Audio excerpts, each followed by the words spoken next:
5 buah kuning telur, 2 buah butir telur, dan 60 gram gula pasir sampai mengembang.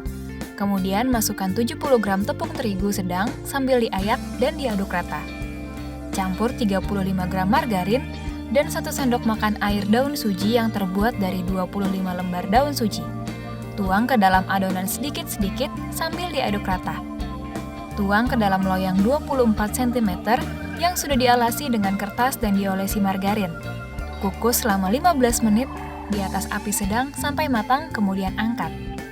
Oleskan dengan 75 gram selai sarikaya di atas kue. Gulung, lalu padatkan menggunakan penggaris bolu gulung.